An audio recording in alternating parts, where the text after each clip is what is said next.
السلام عليكم ورحمة الله تعالى وبركاته walaalaha qiimiga badan meel walba joogtaan waa salaamantiin waa walaalkiin injineer kaafi cabdulaahi halka iga daawanayso mid kamid ah barahayga bulshada oo ugu qoran magaca injineer kaafi cabdulaahi haddaba kusoo dhawaada cashirkeena maanta wuxuu ku saabsan yahay wax loo yaqaano afka isbaanishka markii la joogo pronombres personales af englishna lagu yiraahdo personal pronoun af soomaalina lagu yiraahdo magacuyaal haddaba magacuyaal haddaan qeexo magacuyaal waxaa loo yaqaanaa inaa qof shaqsi ah magaciisa mar walba ugu wicin aa kasoo qaadatid magaca qaas ah ugu wicisid tusaale halka ani magacayga iskaaga wici lahaa mar walba aan dhihi lahaa cabdikaafi waxaan leeyahay aniga halka adi magacaaga aan kugu wici lahaa oo hebel ama heblaayo aan ku dhihi lahaa waxaan ku leeyahay adiga qof inaga maqan rag hadduu yahay waxaa leenahay asaga haddii dumar tahayna waxaa leenahay ayada ama iyada saa u taqaanidba haddii dad naga maqan oo dad badan ay yihiin waxaa leenahay ayaga sidoo kaleeto dad badan oo isla joogna haddaan nahayna waxaa leenahay annaga taas ayaa loo yaqaanaa magacuyaal marka af soomaaliga joogo magacuyaalkaas intaas ayaan u naqaanaa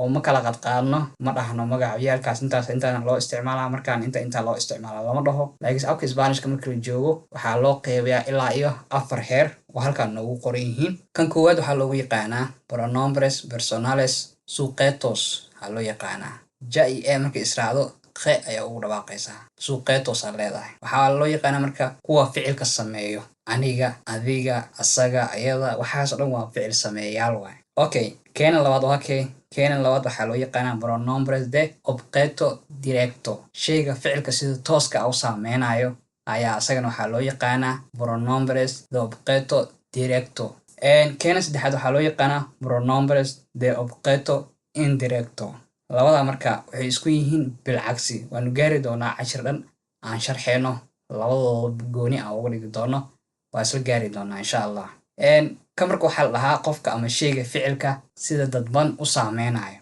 fahmaysaa ayaa loo yaqaanaa pronombres de objeto indirecto keenan afraad oo keena noogu dambeeya ah pronombreska inta u kala baxa ah waxaa loo yaqaanaa pronombres reflexivos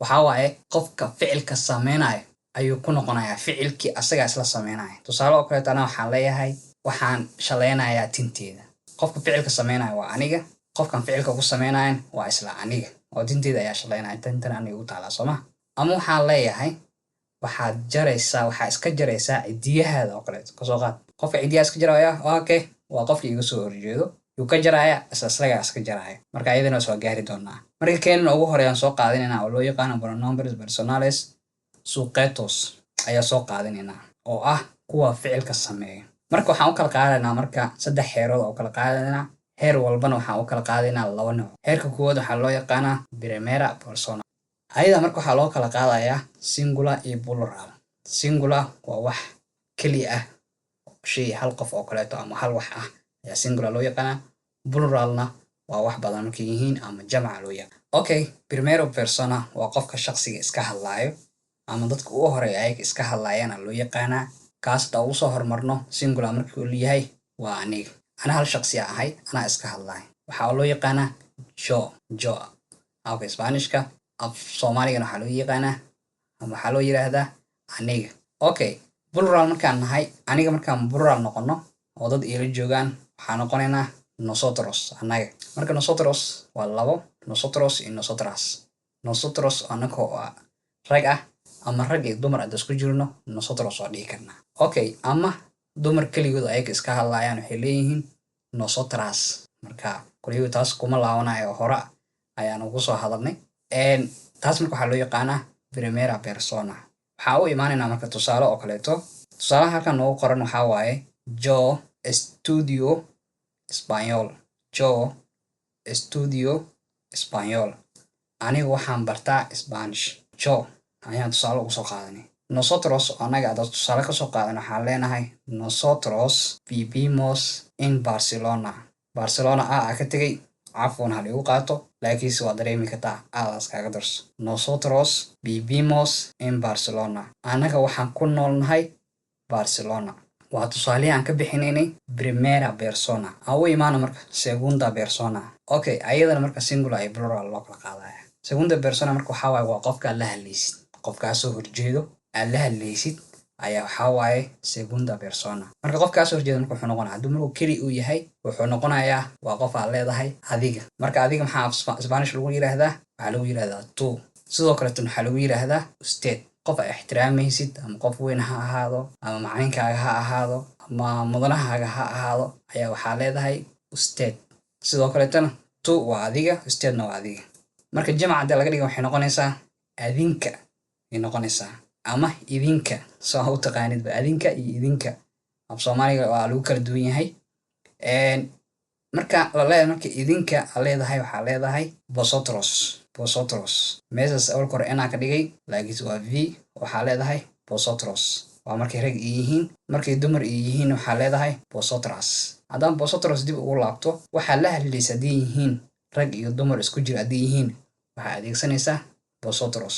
waayo ragga ayaa jiidaya oo mar walba ka awood badan dumarka. that's why u qaadanayaan vosotros. ma dhihisa marka vosotras iyo vosotros labadooda ma adeegsanaysid ee waxaa adeegsanaysaa vosotros ay adeegsanaysaa.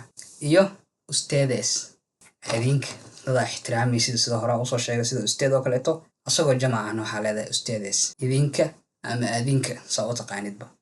okay, tusaalooyin halkaan noogu qoran. tusaalaha ugu horeeyaan soo qaadanan waxaa waaye tú hablas muy bien. adiga waxaa u hadashaa si fiican ama si fiican u hadlaysa ama waxaa u hadashaa si fiican, labadaba dhihi kartaa. okay, ustaad markaan soo qaadan waxaa waaye ustaad trabajar aquí.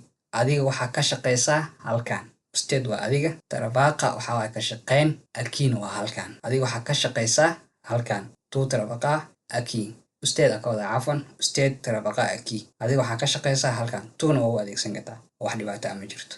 okay, vosotros vais al cine. idinka ama adinka waxaad aadaysaan tiyaatarka. macnaha dad hadda markaas socdo aadayo waxaa leedahay marka vosotros vais al cine. vida ba oo akhrinaysaa dee alfabeetada iyo sida loogu dhawaaqay iyo hore cashiro uu soo sameeyey. barteeda youtube-kana way taalaa, halkaana sidoo kale way taalaa. okay, ustedes son amables. idinka ama adinka saa u taqaanidba waxaad tihiin dad wanaagsan. amables waa wanaagsan waay. marka sonna waa gaari doonaa feerka sere ka imaaday. marka waxaa leedahay ustedes son amables. marka ustaad iyo ustedes oo ah adiga iyo adinka oo dad xushmeynaysiin ah waanu gaari doonaa beri ka maalin markii wax lala qaybsanayo baabka laga hadlaayo ama ficilka laga hadli doono. waxay wax la qaybsan doonaan sida halkan ka muuqataba segunda persona, dadka labaad ay la qaybsan doonaan. tercera persona waa dadka saddexaad, waa dad maqan oo laga hadlaayo. waxa laga hadlaayo waxaa waay waa dad maqan ama ha joogaan oo goob kuu dhow ha joogaan, laakiin waa dad laga hadlaayo. ama aninka dhexdeena oo nosotros ama jo aan ka hadlo ama adi aan kaala hadlo oo tu iyo vosotros ah. marka laakiin waa dad laga hadlaayo. waxaa loo ayagana waxaa loo qaybiyaa laba loo qaybiyaa singular iyo plural. singular oo ah wax keli ah iyo plural wax badan. ayadana waxaa waaye waa el oo isaga ah ama asaga ah, iyo ea oo ayada ama iyada ah, iyo ustaad halkan way soo gashay sidaa hore u aragtay xaggaasna way soo gashay. marka labada meel bay ku jirtaa, ku wareerin si walba u adeegsan kartaa. midna ogow haddaa afka isbaanishka ku hadalkiisa ku hadlaysid aad qof la hadlaysid aa u adeegsatid aad dhahdid el oo kaleeta ka adeegsatid qofka aan la hadlaysid mamar qaar ah way kuu saxsanaanaysaa. sababtay kuugu saxsanaanaysa waxay tahay waxaa kasoo qaaday qofkan qof wax xishmeynaysidbu. waxaa dhahday tu hablas, halkaa dhihi leed waxaa dhahday habla español. toodin maad adeegsanin, habla español a dhahday. markaasu wuxuu ku leedahay si hablo español. sababta uu dhahday maxaa waaye waa asagana u qaatay waayo ustaadaa kasoo qaaday. ustaadna marka wuxuu la qaataa ama baab uu la qaybsanaya hadda sidaa hore usoo sheegay el iyo e iyo eos iyo eas la qaybsan doonaa waa gaari doonaa markaa ka hadlayna baabka ama falka ka gaari doono. marka ayaan ugu dhex wareerin el iyo isaga oo el oo isaga ah iyo e oo iyada ah iyo ustaad iyo adiga ah. intaas waa singular marka la joogo oo tercera persona ah. pluralka marka la joogo eos oo iyaga ah ama ayaga ah oona rag ah iyo rag iyo dumar iskugu jiro, labaduba waa adeegsan kartaa. haddii rag iyo dumar iskugu jiraan waxaa dhihi kartaa eos. haddii rag keligood ay yihiin ayagana waxaa dhihi kartaa eos. laakiinse dumar keligood markay yihiin oonan rag aanan ku jirin oo iyagana aad magacooda rabtid inaad xustid waxaa leedahay eas ayaga. marka ha ku kala socnaado. haddii rag iyo dumar iskugu jiraan eos aa leedahay. haddii rag keligood ay yihiin eos aa leedahay. laakiinse haddii dumar nadiif ay yihiin wax rag ah ku jirin waxaa leeyahay eyas oo iyagoo dumar ah. tusaalooyin halkaan noogu qoran. tusaale ugu horeeyaan soo qaadan waxaa waaye ls ingeniero. e haddii israacdo waxaa loogu dhawaaqaa ya loogu dhawaaqaa. na'da marka waxaa ku xigo a ku xigo waxaa ugu dhawaaqaysaa ya ugu dhawaaqaysaa. waxaa leedahay ingeniero ls ingeniero isagu waa engineer. bibe iyada bibe waxay ku nooshahay in Madrid. usted enseña español adiga waxaa bartaa Spanish ama adiga waxaad aqrisaa ama dadka bartaa kulli waa baritaan. enseña waa baritaan waxaa aqrisaa. marka dadka qaarkood waxay dhahaan dadka hebel wuxuu aqriyaa luqadaas, hebel wuxuu dhigaa ama dhigitaan ama akhris labaduba oo isticmaali kartaa ama baritaan saddexdaba waa u isticmaali kartaa. okay ellos juegan al fútbol iyaga waxay ciyaarayaan kubadda cagta. football oo kubadda cagta laakiin halkan waxaan kusoo gaabiyey kubad. iyaga waxay ciyaarayaan kubad. okay ellas oo iyagoo dumar ahna escuchan waxay dhegeysanayaan musiga ayay dhegeysanayaan. sawaxan ayaa banaanka yeeray soo fiiriyaa lagu dhahay. sawaxanka banaanka ka jiro dumar keligood oo music dhegeysanayo banaanka joogaan aragtay waa soo gashay. macalinkii ama qofkii ku weydiiyay waxaa leedahay ellas escuchan musica ayaga waxay dhegeysanayaan music. inta dambe marka waa muhiim badanaa imtixaanaadka markii lagaa qaadayo siiboo dadka una ka gudbayo oo kaleeto ayaa loo soo qoraa. horta jo isma bedeleyso oo badanaa markii wax lasoo qaadanayo jooda waa la xusaa oo meel bracket inta lagu geliyo ayaa jo lagu leeyahay. tuuda haddii aan lagu xusin oo tuu lagu dhihin mar qaar waa lasgaadaa oo magac inta la qoro ayaa coma la raacsiiyaa taasoo ka dhigan qofkaa soo horjeeda inay la hadlaysid. tusaale oo kaleeto qofkaa soo horjeeda waxaa leedahay war hebel sidaada cabdikaafi ama cali war cabdi ow ii waran. marka magacaasaa ku dhawaaqday tuuy ka turjumaysaa waayo qofkaa la hadlaysida markaas la hadlaysaa tuuy ka turjumaysaa. marka coma haddaa mar walba aragtid magac inta la sheego coma la raacinayo tuu inay tahay u qaado. okay haddii dad lagu soo tiriyo hebel iyo hebel iyo hebel jo meesha ku jirta haddaa aragtid waa nosotros. haddaad dumar tahayna waxaa u qaadan kartaa nosotras.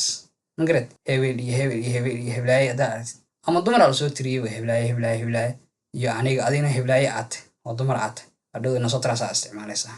marka hadda halkan waxaan soo qaata waxaan dhahay jo iyo cali aniga iyo cali. marka aniga cali maxaan nahay nosotros ane anaa u hadlahay sooma anagana jamacaane markaas oo waxay ku jirtaa primera persona ku jirtaa.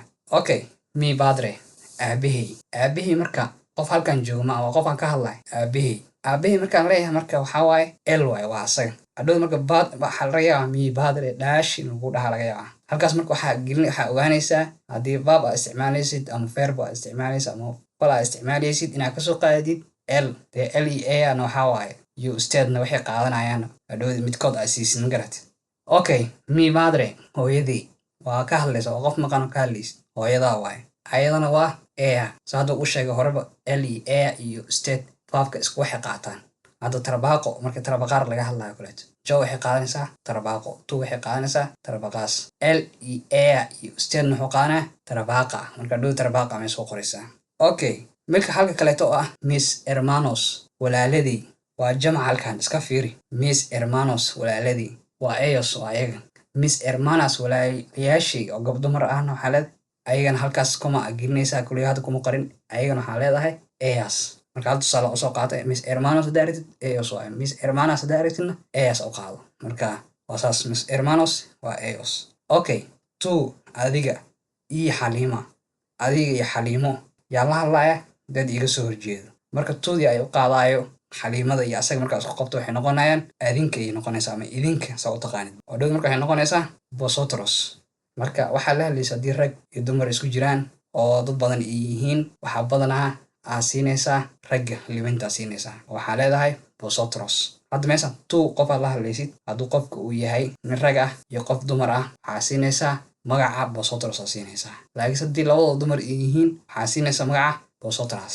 keena noogu dambeeya oo ah cabdi cali iyo faarax saddex qof magacooda tiriye tuuna kuma xusin oo adiga ah jo oo anigana iskuma xusin laakiin saddex qof magacooda tiriye. saddexdaas qof magacooda aan tiri waa dad maqan waana dad badan ayagana waxay qaadanayaan ellos oo ayaga ama iyaga ah. marka saas u ogaada haddii dumar ahaan lahaayeen saddexdaas magac oo la tirinayana eeyaasaa siin lahayd. hadhowdan haddaba verb lagaa rabo ama verbo lagaa rabo ama fal lagaa rabana waxaa siinaysaa xaqa uu kugu lahaa falkaas markii la qaybinayay. waxay qaadan lahaayeen eeyos iyo eeyas iyo usteedes ha ka ilowin. marka intaasaa cashirkeena maanta kusoo gabagabeynayaa. waa walaalkiin injineer Kaafi Cabdullaahi leh sidaas iyo nabadgelyo. wasalaamu calaykum waraxmatullaahi tacaala wabarakaatu.